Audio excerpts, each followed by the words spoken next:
आज हम लोग कार्बन 14 पर चर्चा करेंगे। ठीक है, इस पर चर्चा करेंगे कार्बन 14 पर। ठीक है, यानी C14 पर आज हम लोग चर्चा करेंगे। ठीक ना। तो C14 क्या है, पहले इसको जान लीजिए। यानी कार्बन जो है, सी का फुल फॉर्म कर लीजिएगा तो कार्बन हो गया।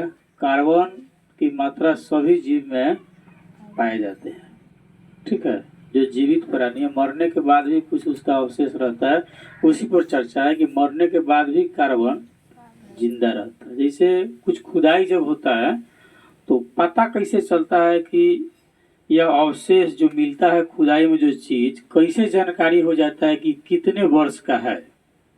नहीं, हम लोग चर्चा करेंगे हड़प्पा सभ्यता में बहुत सारी चीजें खुदाई हुई, तो खुदाई से जो अवशेष मिला तो उससे यह जानकारी हुई कि यह कितना 100 वर्ष पुराना है। यानी समय की जानकारी कैसे होती है, डेटिंग कैसे पता लगता है। नहीं, डेटिंग कैसे पता लगता है, समय को ही यह डेटिंग कहा गया। ठीक, तो कार्बन 14 जो है कार्बन का रेडियोधर्मी आइसोटोप है। ठीक है, क्या है यह? कार्बन का रेडियोधर्मी आइसोटोप है। इसका अर्ध आयु काल 5730 वर्ष है। मतलब आधी पूरी कर लीजिए, इसका दुगुना कर लीजिए। ठीक ना, 5730 का दुगुना कर लीजिए तो पूरा हो जाएगा। तो इसका अर्ध आयु काल जो है 5730 वर्ष है। कार्बन डेटिंग को रेडियो एक्टिव पदार्थों की आयु सीमा जानने में प्रयोग किया जाता है। यानी कार्बन डेटिंग क्या है? ठीक ना, तो कहता है कार्बन डेटिंग को रेडियो एक्टिव पदार्थों की, ठीक है, रेडियो एक्टिव पदार्थों की आयु सीमा अगर हमको जानना होगा तो क्या उपयोग करेंगे? कार्बन डेटिंग का। कार्बन डेटिंग से जो है रेडियो एक्टिव पदार्थों की आयु सीमा हम जानते हैं। कार्बन काल विधि के माध्यम से तिथि निर्धारण किया जाता है। क्या किया जाता है? तिथि। बताया ना कि पता कैसे लगता है कि कब का है, ये घटनाक्रम कब का हुआ है। ठीक है ना, जैसे अभी तो 2023 चल रहा है, हम लोग जो देखे हैं अभी क्या कि ये कार्बन 14 का रेडियोधर्मी जो आइसोटोप है, इसका अर्ध आयु काल कितना है? 5730 वर्ष है। तो हम लोग जिसमें इसे तो बहुत आगे चला गया ये। ठीक ना, तो कार्बन रेडियो डेटिंग का रेडियो एक्टिव पदार्थ की आयु सीमा जानने में प्रयोग किया जाता है। कार्बन काल विधि के माध्यम से हम क्या जानते हैं? तिथि को जानते हैं। ठीक ना, किसको जानते हैं? तिथि को जानते हैं। ठीक ना, तिथि निर्धारण होने पर जो है इतिहास एवं वैज्ञानिक तथ्यों की जानकारी हमको मिलती है। ठीक है, या जानकारी प्राप्त करने में सहायता मिलती है। ठीक ना, ठीक है। तो ये क्या है ना, कार्बन काल विधि से क्या करते हैं हम कि तिथि को जानने में हम मदद मिलता है, जिससे इतिहास एवं वैज्ञानिक तत्व की जानकारी मिलती है कि कितनी वर्ष की पुरानी है। ठीक है, यह विधि कई कारणों से विवाद में भी रहा। कई वैज्ञानिक ने इसको विवाद में, किसी ने माना किसी ने नहीं माना, तो इसका मतलब है कि विवाद में चला गया। तो कई कारणों से विवाद में भी रही। वैज्ञानिक के अनुसार रेडियो कार्बन का जितना तेजी से क्षय होता है, यानी कि समाप्त होता है ये, ठीक ना, जितना तेजी से ये समाप्त होता है उससे 27 से 28 गुना अधिक, ठीक ना, जितना तेजी से ये समाप्त होता है उससे 27 से 28 जो है ना प्रतिशत ज्यादा निर्माण होता है। जितना ये क्षय होता है, जितना समाप्त होता है, ठीक ना, उससे 27 से 28% अधिक जो है इसका निर्माण होता है। नहीं, यानी कि एक अगर टूटता है तो उसका 27 से 28% नया बन जाएगा। ठीक ना, तो ये समाप्त होगा ही नहीं।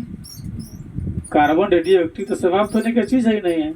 एक टूटेगा तो 27 से 28 जो है प्रतिशत बढ़ जाएगा। ठीक ना, यानी कि 27-28 हो जाएंगे। 27-28% होने का मतलब है कि अगर 100 अगर खत्म होता है तो 27 से 28% जुड़ जाएगा।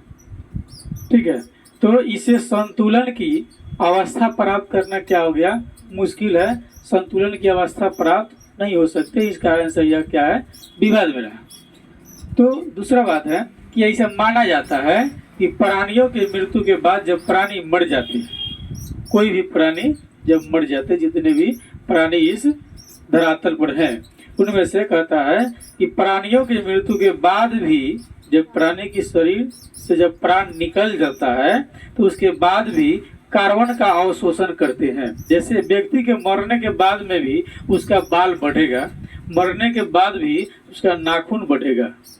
नहीं, आदमी अगर मर भी जाता है तो उसके बाल और नाखून बढ़ते रहेंगे।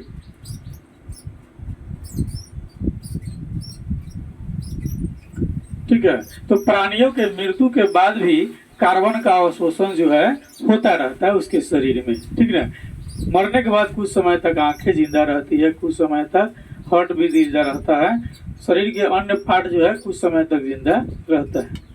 ठीक है, लेकिन मरने के बाद जो है कोई भी प्राणी जब मरता है तो मरने के बाद कार्बन का अवशोषण होता रहता है, कार्बन समाप्त नहीं होता है। ठीक है, और अस्थिर रेडियो एक्टिव तत्व का धीरे धीरे क्षय होता है। अस्थिर रेडियो एक्टिव जो होता है वह धीरे धीरे शरीर से क्या हो जाता है, क्षय होने का मतलब खत्म हो जाता है, नहीं समाप्त हो जाता है। तो ठीक ना, जब जैसे समान रूप से कोई प्राणी अगर मर गया तो कुछ समय के बाद रेडियो एक्टिव तत्व धीरे धीरे उसके शरीर से क्या हो जाएगा, समाप्त हो जाएगा। जब समाप्त हो जाएगा तो मृत लाश जो है वो गंध देना प्रारंभ कर देगा। जब तक रेडियो एक्टिव उसके शरीर में रहेगा, रेडियो एक्टिव तत्व उसके शरीर में रहेगा, तब तक शरीर पूर्ण रूप से संतुलित रहेगा। ऐसा नहीं ना कि मरने के बाद में जो अवशेष जो है शरीर का वह तुरंत दुर्गंध देना शुरू कर देता है, ऐसी बात नहीं है। हाँ, पॉइजन इत्यादि अगर खा लीजिएगा तो देना शुरू कर देगा, क्योंकि ऊपर तो जाना नहीं है, टाइमिंग से पहले ही जाने की तैयारी में है, इसलिए ऐसा दुर्गंध आता है पॉइजन इत्यादि का। ऐसे समान रूप से अगर किसी प्राणी की मृत्यु होती है तो मरने के बाद कार्बन का अवशोषण करता है। ठीक है, और अस्थिर रेडियो एक्टिव जो है, स्थिर नहीं अस्थिर रेडियो एक्टिव धीरे धीरे धीरे जो है उसके शरीर से क्या हो जाता है, क्षय हो जाता है, समाप्त होने लगता है। और दिन प्रतिदिन समाप्त होते हैं तो क्या हो जाएगा, शरीर गलेगा और शेष जो है वह क्या हो जाएगा, गल जाएगा और ज्यादा बदबू इत्यादि देगा। यानी जब तक रेडियो एक्टिव उसके शरीर में है तब तक वो फिट है, जब रेडियो एक्टिव उसके शरीर से निकल गया तो क्या हो गया, और ज्यादा खराब हो गया। नहीं, पुरातात्विक सैंपल में मौजूद कार्बन 14 यानी कि कार्बन 14 के आधार पर उसकी डेट को हम गणना करते हैं, यानी कि मृत्यु की तिथि को हम जानते हैं कि कब क्या यह अवशेष। जैसे कुछ बहुत दिन पहले का अगर खुदाई अगर होता है, खुदाई के अंदर से जैसे हम लोग पिछला बार पढ़े थे कि ये हड़प्पा सभ्यता में लाशों को जो दफनाया जाता था, 100 का जो सौधाना था, जो 100 का सौधान यानी लाशों का जो घर था, जो खुदाई में जो मिले उसमें विभिन्न प्रकार के सभी के घर थे। नहीं, किसी का घर जो था वो ईंटे की चार दीवारी से घेर करके उसमें रखा गया था। जो लाशों का जो घर था, मरने के बाद जो मृत लाश का जो घर बनाया गया था वह जो है किसी का ईंट से घेरा हुआ था, किसी के अंदर सोने चांदी हीरे जवाहरात डाले गए थे और कुछ अवशेष यूं ही मिले हुए थे। नहीं, उसे यानी कि जब उसकी खुदाई हुई तब उससे लोग याद पाया कि नहीं, उस जमाने में भी लोगों में विभिन्नता थी। जो धनी मनी जो लोग थे उसके साथ जो है हीरे जवाहरात और ईंटों की दीवार बनाकर डाली जाती थी, और जो गरीब आदमी होते थे उसको यूं ही डाल दिया जाता है। नहीं, तो उस सैंपल से क्या कर लिया, जानकारी प्राप्त कर लिया लोग ने। ठीक ना, यानी जब उसमें लोग जब मरे उस काल में, तो वर्तमान जो वैज्ञानिक या अन्य लोग जो उसको जो जांच पड़ताल कर रहे हैं, ये लोग उस समय थे थोड़ी, लेकिन क्या नहीं, ये कार्बन रेडियो एक्टिव के तहत जो है उसको जांच करके जानते हैं कि इतनी वर्ष पुरानी यह ठीक ना अवशेष है। ठीक है, तो पुरातात्विक सैंपल में मौजूद कार्बन 14 के आधार पर उसकी डेट की हम गणना करते हैं कि कब की है। जैसे सीआईडी इत्यादि सीरियल देखिएगा तो उसमें देखिएगा वो सैंपल निकाल करके इंक्वायरी कर लेता है कि यह लाश कब की मरी हुई है। नहीं, जैसे मान लीजिए कि मतलब कि अपवाद रूप में किसी की लाश कहीं पर पड़ी हुई मिलती है, ठीक ना, तो डॉक्टर जब सब उसको पुलिस वेरिफिकेशन में लेकर के उसको अस्पताल में भेजा जाता है, तो अस्पताल इस चीज़ की जानकारी प्राप्त कर लेती है कि लाश कब की है, कब इसकी मौत हुई है। यानी कि कार्बन जो है रेडियो एक्टिव के आधार पर जो है वो जानकारी प्राप्त करता है कि कब जो है इसके शरीर से प्राण निकला है, ठीक ना। तो पुरातात्विक सैंपल जो निकलता है, जो खुदाई में जो मिलता है, तो पुरातात्विक सैंपल में मौजूद कार्बन 14 जो होता है उसके आधार पर उसकी डेट यानी कि मृत्यु की समय की गणना कर लेते हैं। हमारा क्वेश्चन था कि कार्बन 14 विधि से आप क्या समझते हैं, तो हम कार्बन 14 विधि से यह समझते हैं कि जो अवशेष हमको मिलता है वह अवशेष कब का है। नहीं, कार्बन 14 विधि से हम उसकी जो है यह अवलोकन कर लेते हैं, यह जानकारी प्राप्त कर लेते हैं कि यह अवशेष कितनी वर्ष पुरानी की है, कब समय की, इसकी समय की हम गणना कर पाते हैं मूल रूप से, ठीक ना। मूल रूप से हम क्या कर पाते हैं कार्बन 14 में कि इस विधि के द्वारा जो है जो भी प्राणी के अवशेष हमें मिलते हैं, ठीक ना, जिन जिन यानी कि जिन जिन प्राणियों को या जो भी प्राणी के कर लीजिए अवशेष जो हमें मिलते हैं उससे हम यह ज्ञात करते हैं कि यह प्राणी कब की है, कितने वर्ष पुरानी है, कितने दिन पूर्व इसकी मृत्यु हुई है, नहीं कितने 100 साल के हैं। यानी कि समय का हम निर्धारण करते हैं कार्बन 14 के आधार पर। मूल रूप से अगर इतनी बातें याद नहीं रहेगी तो समान रूप से आप लिख दीजिए कार्बन 14 के आधार पर जो है हम प्राणियों के अवशेष की यह जानकारी प्राप्त करते हैं कि यह घटना कब की है, यानी इस प्राणी की मृत्यु कब हुई, ठीक ना। कार्बन 14 के आधार पर हम क्या करते हैं, कार्बन 14 के आधार पर हम प्राणियों की मृत्यु की समय जानते हैं।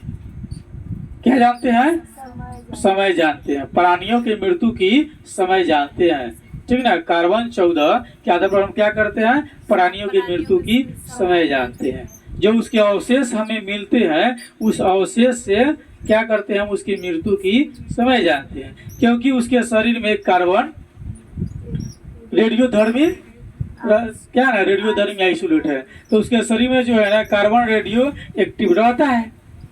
रेडियोधर्मी क्या है, एक्टिव मतलब चालू कंडीशन में, ठीक ना। तो क्या है कि कार्बन रेडियोधर्मी जो है चालू कंडीशन रहता है, आइसोलेट का होता है, ठीक है ना। तो वो जो है जितना क्षय होता है उसका 27 से 28% तो क्या हो जाता है, निर्माण ही हो जाता है। जितना वह क्षय होता है उसका 27 से 28% ज्यादा बन ही जाता है, तो कभी समाप्त होगा, कभी भी नहीं करेगा वो, ठीक ना। और जब वो अवशेष हमें मिलते हैं तो हम जान जाते हैं कि यह कब की है। नहीं, कार्बन 14 का कार्य समझ गए क्या, कार्बन 14 विधि से हम क्या जानते हैं, तो कार्बन 14 विधि से हम, ठीक है, प्राणियों के मृत्यु की तिथि जानते हैं।